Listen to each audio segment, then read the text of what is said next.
Thanks for joining us at the Business Growth Cafe, where each week we select from a menu of topics for a focused discussion with an industry expert to provide insights that can impact your business's growth. With your host, Angelo Ponzi.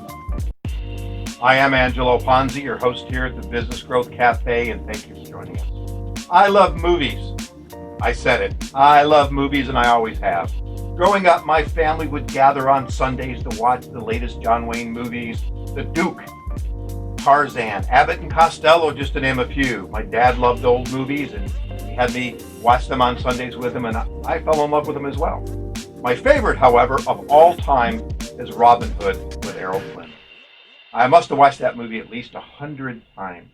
And my guest here today loves movies too. In fact, it's the 20 years ago, going on your 20th anniversary, he founded the Newport Beach Film Festival and brought a little Hollywood to Orange County. Gregg Schwenk, CEO and founder of the Newport Beach Film Festival and the Orange County Film Society. We're going to talk about that later on. You are also a consultant and advisor to several entertainment and technology companies, a writer, an educator, and an entrepreneur. Gregg, welcome. Thank you very much. Yeah, I'm excited to have you here, and I've been fortunate to attend the festival, and got to attend an event last year. I think it was 10 actors to watch. Yes, we're hosting it again on the 3rd of November at the resort at Pelican Hill. Okay, yeah, that was really fun and really cool, and I got to meet an actor that I've always seen, and I'll talk about him later on. But before we get started, why don't we take a few minutes, tell the audience about you and about the film festival and put everything in context for today. Sure. One thing I do want to clarify and make sure that, the when we sat down to found the festival, it was really Todd Corderero and myself sat down to found the festival 21 years ago, and then had our first festival later in March. And yeah, it is kind of crazy to think back 20 years. And when I go back 20 years, my background, grew up here and was very active, even as a student at Newport Harbor High School, and engaged here in the community, and went to school at UC Berkeley, and worked my way through school doing research work. And the very first project I received, which was going to be a very short project, turned into a 1.5-year long project, and it was to look at the the economic impact of regional film production. And it was actually for the Spanish government at the time. And they were looking to make a massive investment into building studios. And this is pre-internet. This is all done over the phone, all done with faxes and real mail.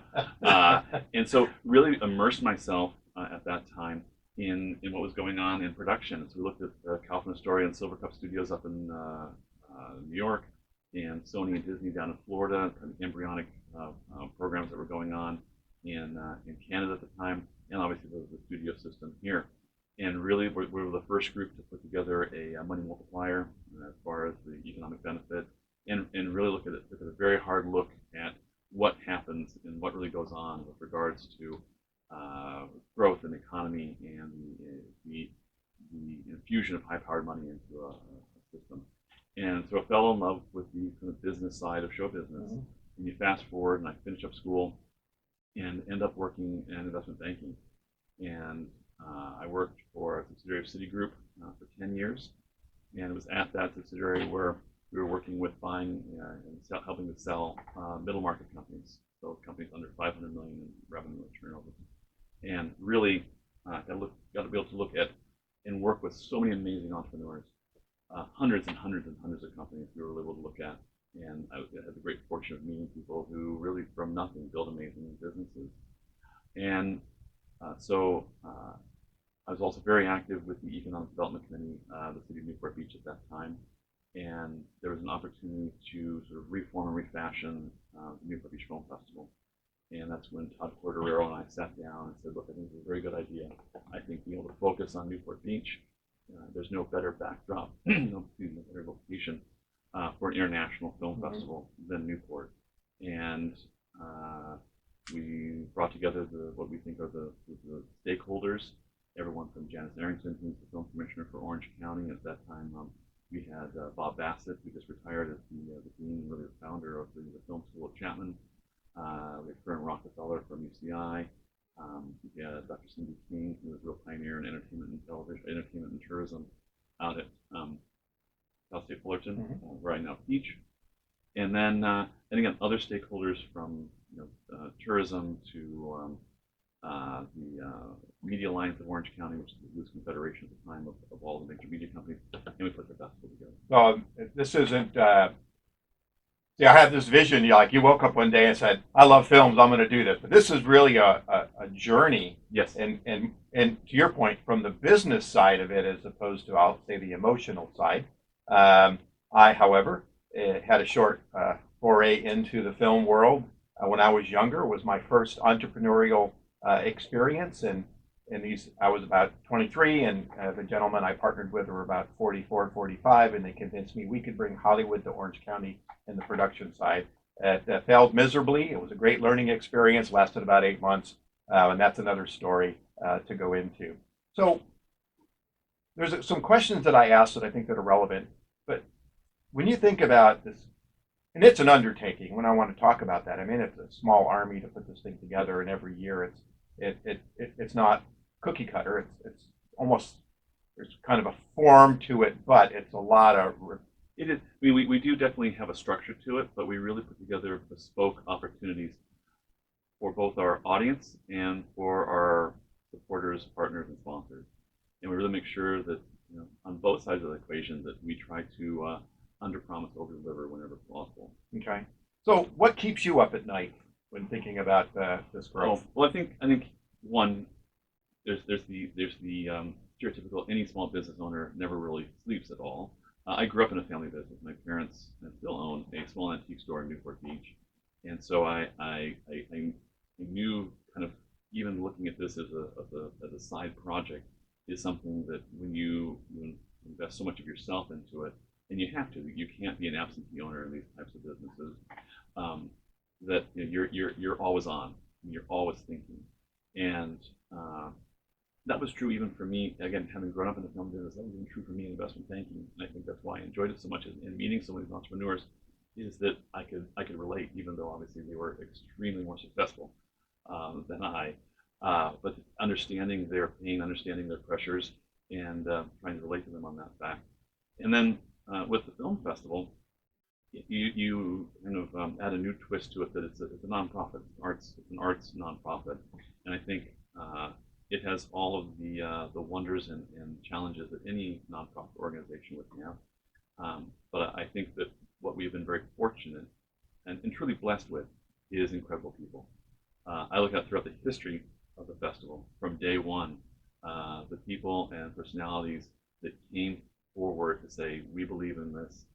We have a similar affliction, if you will, to really care about our community, care about the show side of the show business, and to be able to really be professional and be persistent with it. And that's what's been really a opportunity for me to not worry about, is the great people I have. Okay. Yeah, I know there's a wide variety of films, international and Yes. major motion, there's action sports, and there's all sorts of something for somebody Yes. throughout this festival. If you were to describe everything you've just talked about, your journey as a book, what would the cover be? What would the title be? That's a great question. I think, well, even more than a book, I'd probably look at what the movie would be called. Okay, there you go. And so, if I were looking at that, one, I'd hope it would be called maybe we'd call it Star Wars or The Avengers, just so people would come and see it, because I don't think anyone would be super excited about it otherwise. But I think if you look at, there's no business like show business, and though that is the classic line, I think what's been most interesting is even when I was full time in investment banking, and still, I did the film festival as kind of my night job. Inevitably, when I was talking to a business owner, we're working at, we were selling their business. Mm-hmm. And this was the most important decision aside from founding their business. And inevitably, they start talking, and we would get into that, what else do you do? I would mention the film festival, and instantly the conversation was over. They were going to be focusing completely on, well, who have you met? Yeah. What's your favorite film? What film is going to win the Oscar this year? And I knew then, and everyone is interested in entertainment. And so it's been a fascinating experience from that perspective. That everyone's interested in show business. Mm-hmm. When you first started, and as over the years, obviously some of the new movies have big name folks, and I've seen pictures, and they've come to Orange County.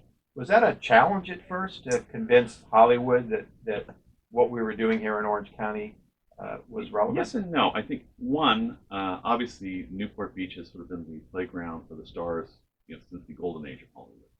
And probably in the 60s and 70s that may have died down a little bit, but you still had people like Buddy Epson and obviously John Wayne, as you mentioned, iconic figures that had homes here and lived here permanently.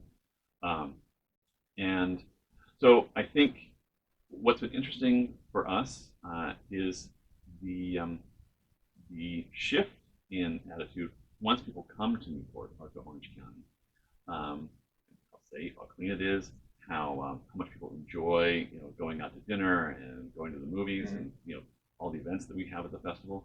And inevitably someone will go, "Oh my gosh, it's not that far," and to the point where I will see people that have come down for the festival, and they will come down on their own other times of the year because it is so close. Okay. Now the festival this year takes place in April. That's correct. So our 21st anniversary for the festival will be April 23rd to the 30th, 2020. We're already plotting and planning. We're already working with many sponsors and supporters. And if there's anyone listening who wants to become involved, we'd love to talk with you. The thing about the festival, as you mentioned, is we have something for everybody. Last year we screened over 350 films, hosted 18 special events, and that ranged from our opening night in Fashion Island with 2,500 people, 30 of the top restaurants doing a signature dish.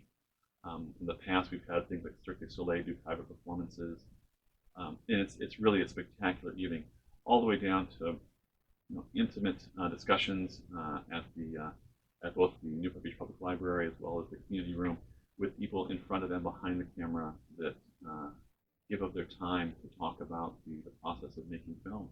And those seminars are free. So we have a wide range of opportunity for people from the super high end, look sharp, all the way to free events for the public. All right, fantastic.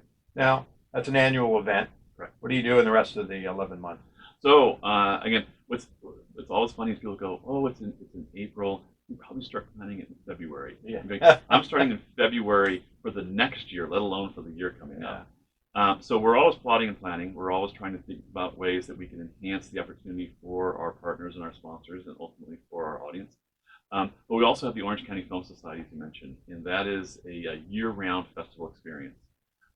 Many people who are Guild, whether it's SAG or DGA or PGA, are members, along with the general public that want to get more involved with films that are coming out ahead of most people.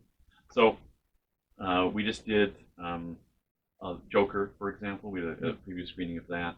We're going to be doing a preview screening of like Ford versus Ferrari, a film that I saw at the Toronto Film Festival recently called The Two Popes. Amazing film, and again, it's really two gentlemen, Anthony Hopkins and Jonathan Pryce, one playing Pope Benedict, the other one playing Pope Francis, and it's. I thought it was, oh my gosh, we had two old guys on the screen for an hour and a half. It was really great. I really was impressed with it. Definitely handled. And so you get to see these films before they come out.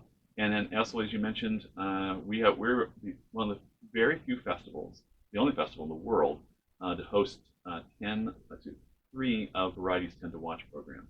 So Variety started this program where they're recognizing different professions within filmmaking. We have the 10 cinematographers to watch, so the men and women behind the camera during the festival. We have the 10 Brits to watch, which we partner with Visit Newport Beach in the UK. And that's being incredibly successful. We're heading into our 6th year of that.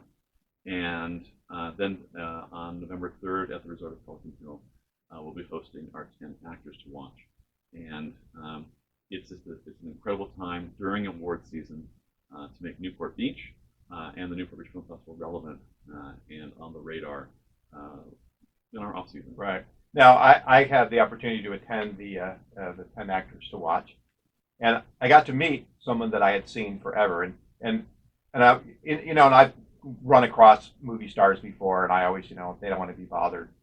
But on a couple occasions, these have been older actors, and I just couldn't help myself because I seen him with my dad, and the man I met who unfortunately just recently passed away, was Robert Forster. And so I saw him there, and I went out and I introduced myself and literally said, "I'm sorry, I don't really need to bother you." And it was like he just started talking to me, and we went on, and it turned out to be I grew up in upstate New York, Oswego. He grew up 2 hours away in Rochester, and so we chatted, and then he went off. And at the end of the event, I went to get my car, and he went up to my wife and said, "Hey, where's Oswego? Where's Oswego? I want to talk to him." And I was like, "Oh man, I wish I had still been down there. I would have loved just to had a beer with him and that kind of thing." So, hey, they're people too, and some of them like to have conversations. I'd say that's been another area we've been very fortunate. And Robert Forster, truly a gentleman, just an incredible actor. But just in the conversation before and then during and then after, just a really great guy. Everything myself has got to his family, and what's been really wonderful about that has been the outpouring from the entertainment community when you read through or hear people talking about it without exception. What just a very kind and generous person of his time and his talent. And that's the other part about it is in 20 years of doing the festival, there's probably 3 or 4 quote celebrities. I'm doing air quotes now. That we would not. In case you were watching, air quotes. we would not want to work with again. Okay. And so it's the rare exception. These people really, if they're going to come to the festival, if they're going to come to the Newport Beach Film Festival, they're going to give up their time, and they're going to want to be talking with people. And that's the neat aspect of it, is that it allows the passive experience of going to the movies come alive with meeting the people both again in front of and behind the Okay. So, I mean, this is an impactful business. It is strenuous.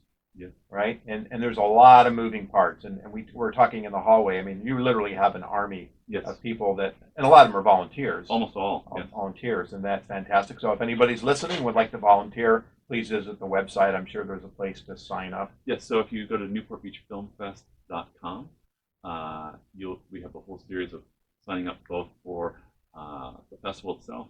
Also, right now is the time when we're accepting submissions for films. We're telling filmmakers out there, both in Orange County and around the world, that if you've got a film, this is the time to submit it to the festival. And this is also the time for the community to come together to be part of our community reviewer process, where we give people the opportunity to see the films that are being submitted to the festival and help to rate and rank those films. And then the programming team will take it from there and take what's moved on. I'm going to check that out myself. So I have to ask, of course, what's your best memory over the 20 years? Oh, there's so many great ones. I'll do a couple of real quick ones. One, our second year, we did the, we used to start the festival off with a retrospective. Our first year we did the 50th anniversary of Sunset Boulevard, and our second year we did The Sting. And kind of going back to your whole comment about your dad and watching movies, that was one that I would watch with my dad all the time. And I love The Sting. It's so well written, so well directed. And all the character actors and the actors in it are amazing. So we actually had the largest reunion of the cast and crew we actually, the daughter of the director wrote a letter. He was very ill at the time, so he couldn't attend. Aside from Redford and Newman, everyone else attended. And people had not seen each other since the last day of shooting. And that was a real treat for that evening. And just everyone coming together and talking about the making of the film and that. And the other one that I, again, kind of thinking back, I would say, one, having Crash as our opening night several years later, having the U.S. premiere for that, and then it went on to win Best Picture. But also one that's very fundamental to me is having an evening with a guy named Richard Sherman. He and his brother Robert, while you may not know their names, you definitely know their work. They wrote all the music for Mary Poppins, Chitty Chitty Bang Bang. They wrote all the music for many of the Disney classics, but also It's a Small World. That was their song, and incredibly talented people. We had an evening with him and Don Hahn and Dave Bassert, also Disney legends, and they did the Q&A, and Richard Sherman played all the music from their songbook. Oh, wow. And I remember Don Hahn saying to the audience, going, "You know how fortunate you are and lucky you are to see this. It's like the idea of Cole Porter coming in for an evening to play all of his music." and talk to you. And that's what it was like. And Richard Sherman is still around, an amazing guy in his 90s, and just such an incredibly talented individual and raconteur to be able to talk to you about what it was like working with Walt Disney and all sorts of stuff. And that's the cool things that happened to me with this film festival. Did you ever face to face with somebody you went, oh my God, I can't believe I'm meeting you? I'd say our very first year, I happened to be at an event, and right there in front of me was Francis Ford Coppola and Steven Spielberg. And I'm going, okay, I think I sort of reached the peak very, very early, and that was pretty amazing. Again, while I do come from the business side, I have a deep, deep, deep appreciation for the creative side. It's not my gift, it's not my forte, but I appreciate it. I'm always excited to meet people that can, from nothing, whether it be a writer or a director, from nothing can make something happen. And from an acting standpoint, as I tell people, I have the face for radio, as they say. So it's never one of my gifts, but I can appreciate people who can take that written word and bring it alive.